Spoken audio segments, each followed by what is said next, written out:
All right. This time we're going to do bagels. This is a fairly simple game. We'll implement it and you'll learn the rules here in a second. We failed to complete our AC/DC using assembly, so I will continue to play with that. And if we get a successful AC/DC, that might be like, a little bonus thing.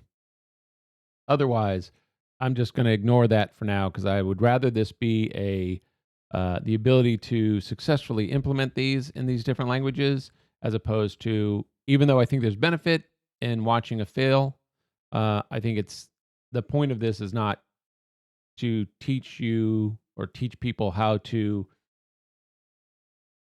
debug and work through issues necessarily, because we're going to get bugs anyway, and we work through those. But it's to successfully implement these in these different languages, mainly for comparison of how did we successfully do this, not comparison of how did we fail to do this. So we're replacing assembly this time. We're replacing it with Racket, which is a flavor of Lisp. So that means we're going to do Ada, Basic, C++, C#, COBOL, Haskell, Java, Racket or Lisp, Lua, Pascal, Perl, PowerShell, Python, and VB.NET. Our IDEs are the same IDEs, except Racket, of course, is done in Racket.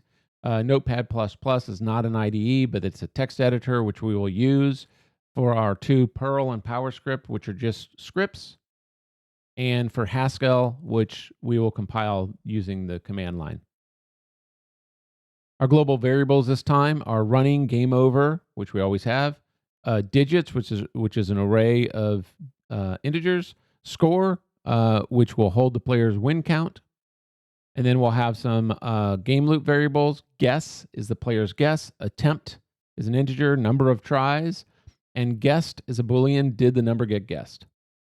We are going to build a tools library, which will probably just be not like a DLL. It's probably just going to be included into our projects, the source code, so that we can edit it if we want to. But it's going to hold the generic methods, functions that we don't want to put in every single time. So once we do this once in this season, after that, we will briefly mention them, but we won't go through them. In fact, I don't know if we'll go through them this time either. We know what they are.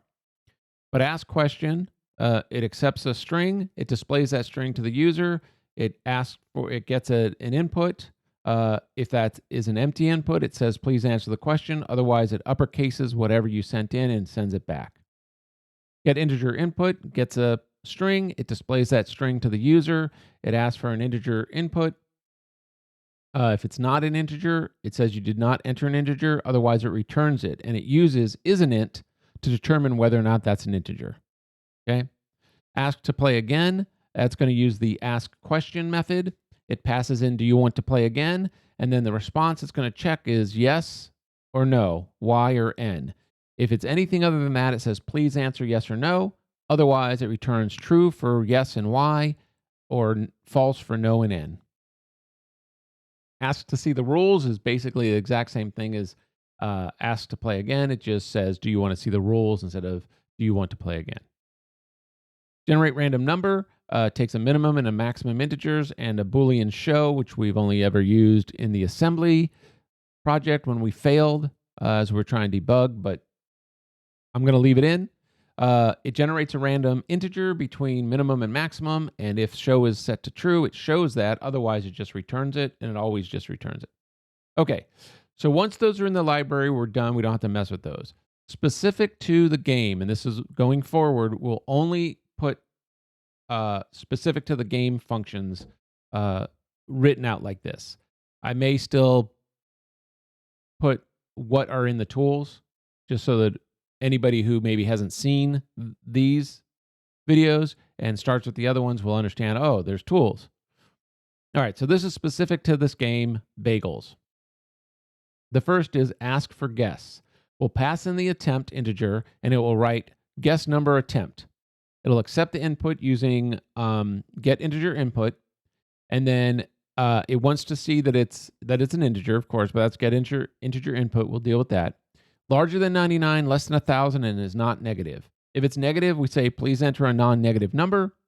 If it is less than 100 or greater than 999, we'll say please guess a number between 100 and 999. Otherwise, we return that response. Display the rules. It's specific to each game, so it's here. It's in the game area. It says, I will think of a 3-digit number. You will try to guess my number, and I will give you clues as follows. Pico, 1 digit is correct but is in the wrong position. Fermi, 1 digit is correct and in the right position. Bagels, none of the digits you guessed are correct. A blank line, and then you get 20 tries before you lose. So if you put in 1, 2, 3, and let's say 2 is in the number, but if the number is 279, then it would say for 1, 2, 3, it would say Pico. And that's it. If the number was, if you put in 1, 2, 3, and the number was 7, 2, 9, it would say Fermi. Okay? Because 2 is in the right position. And you'll see it as we go through it, how it plays. And you'll probably realize that it's not a difficult guessing game, but we're going to implement it anyway. We'll get to more complex programs and games later. Display game over. Every game might have a specific thing that we want to put out for that game, and in this case, we know we do. We are going to use make integer from array, pass in the digits, and then we're going to write, oh, well, that's 20 guesses. My number was number, and that number comes from make integer from array. Add a blank line, and then we'll ask to play again, right? All right, make integer from array. This is going to take in, that's what this is. It is going to take in an array. It is going to create 3 digits. It's going to turn the 3 digits from this array into an integer and then return that, right? So it's going to do that by taking the first spot, the first digit times 100, second digit by 10, and then adding the third digit. That gets you a 3-digit integer. Reverse from that is make array from integer. You pass in an integer, and it will return an array, and it builds it this way. It puts into the first slot the value that you passed in divided by 100. Into the second slot, the value that you passed in minus this value, the first value times 100 divided by 10.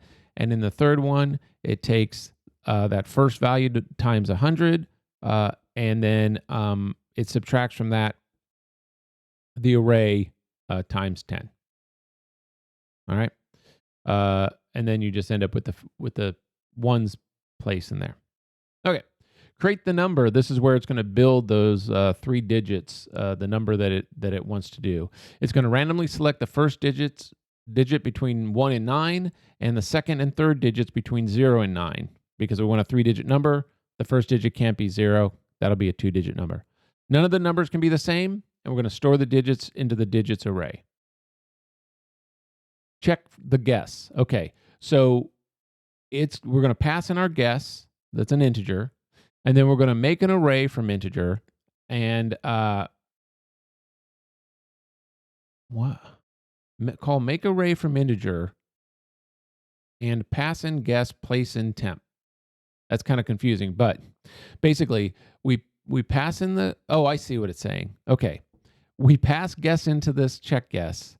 Then we call make array from integer, passing in that guess that came in, and we're going to place that into an array called integer because we're going to make array from integer. I wrote this and I got confused. Create an array called vals of integer, right? So 3 to hold the comparison results because we need to know Fermi, Pico, and Bagels. Okay. So we'll compare the first digit of our guess to the first digit of the actual number. If they're the same, we'll put a 1. We will do the same for the second and third digits. We'll put a 1 into our val. Then we're going to pass val into make integer from array. And if that equals 111, then we know that you got all 3 digits correct, because this is Fermi, Fermi, Fermi. We'll return true because the player guessed right. Otherwise, we now need to check for Pico. So if the value of 0, if the value of, if this is vowels. Ooh, look at that. These are vowels. Where is it? Come over here. Oh, I did it above it too. Vowels, vowels, vowels, vowels, vowels, vowels, vowels, vowels, vowels. Wow. Not that it really matters, but just to be, let's be clear. And I did it down here too, and we'll look. Okay, but let's look at Pico. So if you got nothing, so in the first slot you didn't get anything, then we're going to compare the first slot to the second slot and the first slot to the third slot. And if those are the same, then we're going to put in the first slot the value 2, which will mean Pico. And we'll do the same for the second and third if they're 0. Then what we want to do is we want to check. So we're going to pass the vowels back into make integer from array. And if that number comes back as 0, which means that none of these things happened, there was no Pico, there was no Fermi, then we'll display Bagels because you got none of the digits right. Otherwise, if val in the first spot is a 1, then we do Fermi.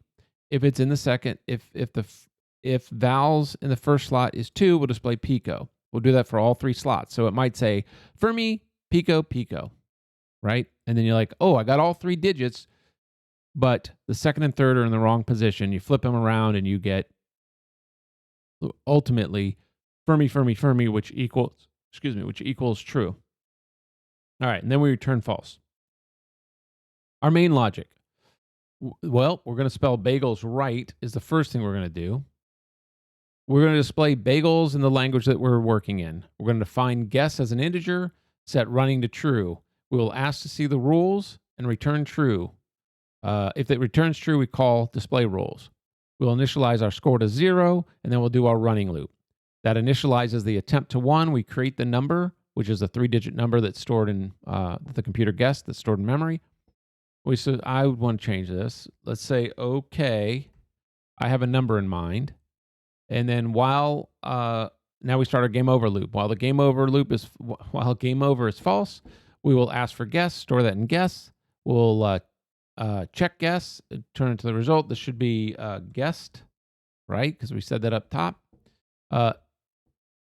If guessed is true, then display you got it, increase the score by 1 and end the game. Otherwise, increase the attempt by 1, and if the attempt is greater than 20, then we display game over, and we set game over to true. We end that logic. Either when you guess it or you fail after 20 attempts, we display game over. So remember, this game over is, well, that was 20 tries. My number was, blah, blah. This is just the end of the run, okay? Game over, and then we ask to play again, setting that into running, and then if it's true, we start all over. Otherwise, we drop out of here and we say a score point bagels buff. So let's say that you played it twice and you won both times. It would say a 2-point bagels buff. And then it will say, hope you had fun. Bye. And that is how we're going to implement bagels in all these different languages. So the first thing that we'll do I'm going to go and I'm going to make these libraries off camera. Nobody needs to see this. Doesn't really matter. We already know what they are. We have them in the last game. I'm just going to copy and paste them, put them in their own files. I'm going to figure out how to pull those into the different libraries, different IDEs to use them, and then they'll just be there, and we can just implement the game logic. All right, so let's go do Ada.